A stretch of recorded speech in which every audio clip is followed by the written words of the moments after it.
Welcome, folks, to another portion of the show.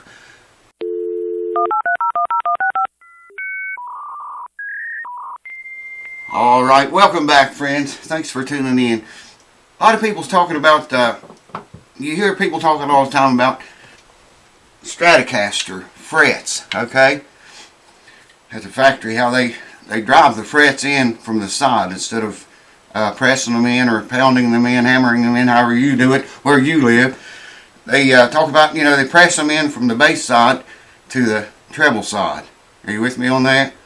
And some people think, if you ever replace the frets, you got to drive them out. You can't do it no other way. You got to drive them straight on through and then drive the new ones in from the bass side I'm talking up here. Drive it down that way, every fret. And you drive them clear out, completely out, and then when you put a new fret in, you drive it in from the bass side. Always go from the bass to the treble if you do it that way. I used to do it that way, and there's been a lot of talk about it here lately, so I thought I'd make a video and talk about it a little bit more. The way I used to do it, I'd put a tiny bit on my Dremel tool, and right on the end of the fret there, grind, kind of a little flat spot there. And I've still got these little punches somewhere. No clue where they are right now, but I still have them. And I would grind that little flat place off right there, and then take a punch. Have this in a vise, the whole neck in a vise, or the whole guitar, and take a punch, and that punch would fit perfectly on the end of that flat place that I ground into the fret. And I just take a little hammer and just start pecking it, and it starts letting go and coming across. The trouble with that is, almost every time you're going to get tear out down here on this end, where you're the treble side, where that fret's coming out. You're going to have tear out there if you do it this way. Well, you probably will, but you won't have any up here. None. Okay? I stopped doing it that way. I use these now, and I'll just, start working like you normally would on the end, either end, work slowly across. Sometimes I use those little fretboard protector things I've showed you before, and those other little things that are to stop chipping. Sometimes I don't use them. But it's not going to hurt your Stratocaster, though. If you pull the frets out with these, even if you get a little bit of chip out, the fret's going to cover it back up if you're careful. I do all guitars that way now. If I have to refret one, I use these things there again, pull them all straight out. I've done away with that driving them through shit. I mean, it works okay, but like I say, you're probably going to get some tear out along the fretboard, or the fretboard right there. And that's not going to feel good on your hands. And plus, it's just going to be one more thing you have to fix. You can look at these frets here. I think you can see the tang. I need glasses on, but I think you can barely see the tang there a little bit. See that? So, it's your choice, man. You can either, if you do it, driving them out, you're going to need something to flatten the end of the fret, so your punch or whatever you use to put against the fret and drive it will seat up right. You can't just take a punch, or I don't think they even make a tool that you can do that with, really. You can put in the comments if they have it. If they do, I've never seen it. I've never seen that tool. But you got to have, normally you would have to have a Dremel tool, okay? A bit, whatever size bit you want to use, preferably about the size of the width of the fret, this way. The width of the frets, this way. And if you go any bigger than that, you're going to cut into your wood, your fretboard. So you want to stay, about the size the fret is with the bit. You're going to have a Dremel tool, a bit,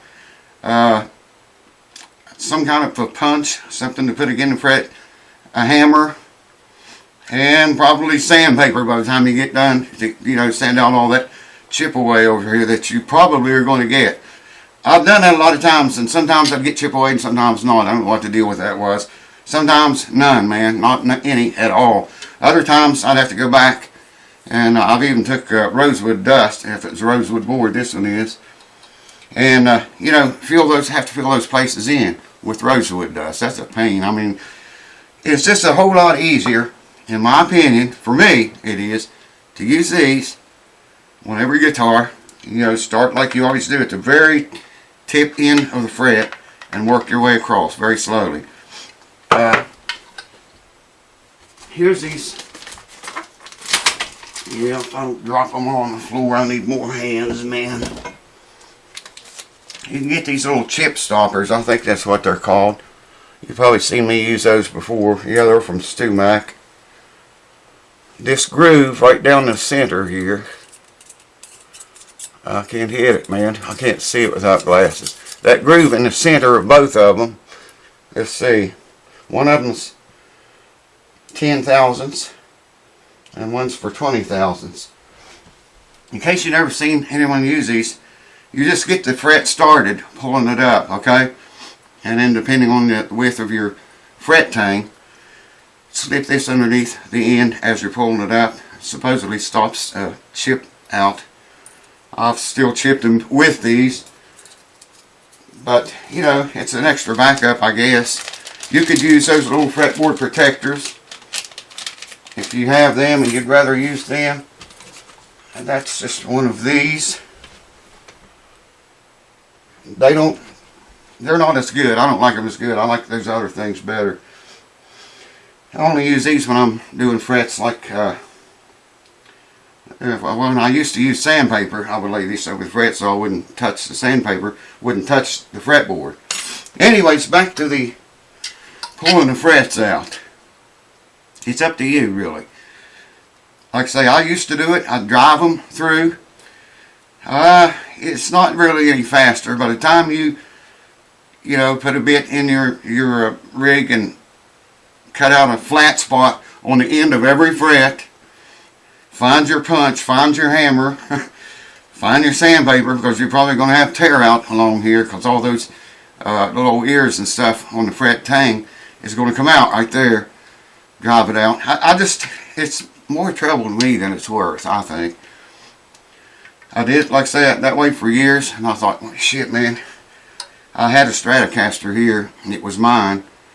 And I sold that thing on eBay. I can't believe I did that.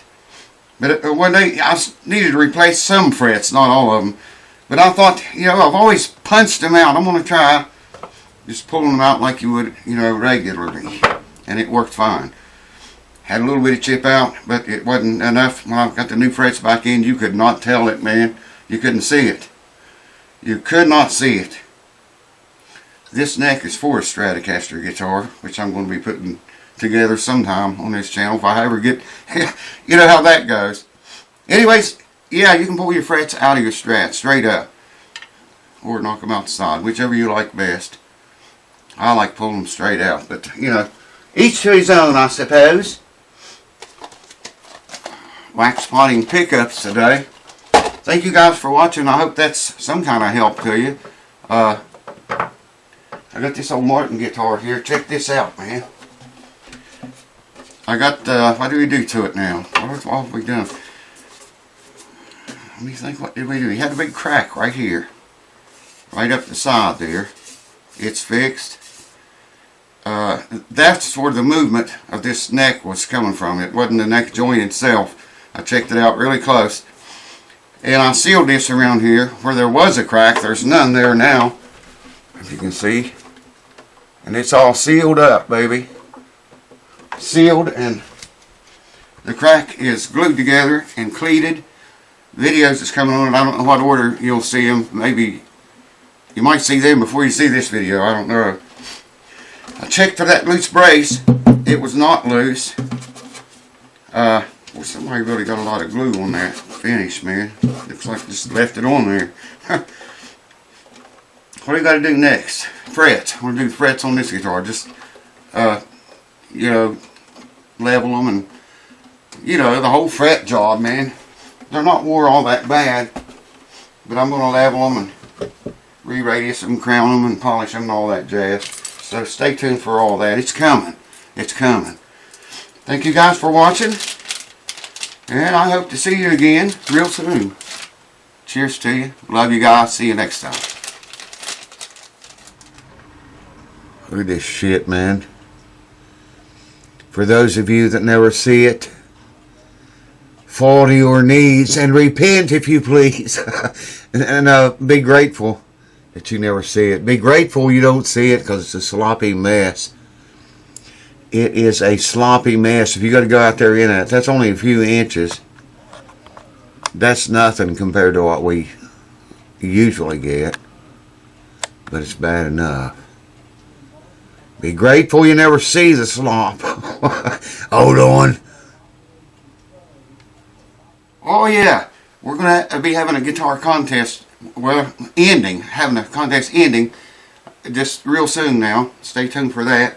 And I don't usually say anything about this on YouTube, but I want to just remind everybody on YouTube, if you want to get in on these guitar giveaway contests, I don't know how many more I'm going to be able to do, because Patreon's kind of, well, they're pissing and moaning about it.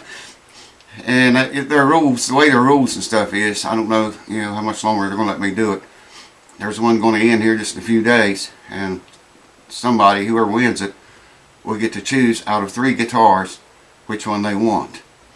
So if you're on YouTube, come over to Patreon, join us over there. We got a nice family of people there, great family of people there. And somebody's going to win a guitar here in a few days, then we'll do it again. If Patreon will let us, we'll do it again. Come over to Patreon and join us if you want. Like I say, I don't mention it in every video. This is the first time I've mentioned it in years, actually. But if you want in on the contest, come over, join us. I'm sure you'll like it. Cheers. Love you guys. See you next time.